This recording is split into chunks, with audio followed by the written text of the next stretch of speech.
જનાક્રોશ યાત્રાના બીજા ચરણમાં જે પંચમહાલ જિલ્લામાં ઠેર ઠેર લોકો ફરિયાદ કરી રહ્યા છે.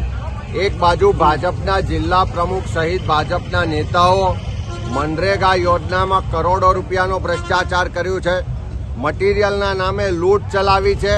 બીજી બાજુ ગામે ગામ નલ સે જલ યોજનામાં જે ભાજપના મળતિયા કોન્ટ્રાક્ટરો છે, જે અધિકારીઓ છે, જે નેતાઓ છે, એમની મિલીભગતથી કરોડો રૂપિયાનું નલ સે જલમાં પણ ગામે ગામ કૌભાંડ થયાની દરેક જગ્યાએ રજૂઆત મળી છે. આજે ગોધરા શહેરમાં પણ પાવર હાઉસ રોડ જે છે ત્યાં આગળ જે રેલવેનો અંડરપાસ છે, કેટલાય વર્ષોથી કામ પૂરું નહીં થતું હોવાને કારણે લોકો ખૂબ હેરાન પરેશાન છે. લોકોએ અહીંયાથી હિજરત કરી જવી પડે એવી સ્થિતિ છે. અહીંયા જીઆઈડીસી છે પણ નામની છે. આજે મોટે ભાગની તમામ ઇન્ડસ્ટ્રી ફેક્ટરીઓ બંધ હાલતમાં છે. અહીંના યુવાનોને રોજગાર નથી મળતો.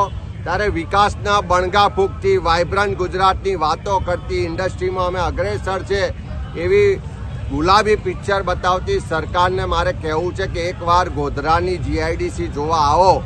ગોધરાની જીઆઈડીસીમાં જે ફેક્ટરીઓ બંધ છે, જે એમએસએમઈ ઉદ્યોગો છે એને મદદ કરો, એને પૂરી ધમધમતી કરીને અહીંના યુવાનોને રોજગાર આપો. છોટાઉદેપુર લઈ લો, પંચમહાલ લઈ લો, મહીસાગર લઈ લો, વલસાડથી લઈ અને આખું ગુજરાત લઈ લો. આખા ગુજરાતમાં નલ સે જલમાં કરોડોનો ભ્રષ્ટાચાર છે. આખા ગુજરાતમાં મનરેગામાં કરોડોનો ભ્રષ્ટાચાર છે.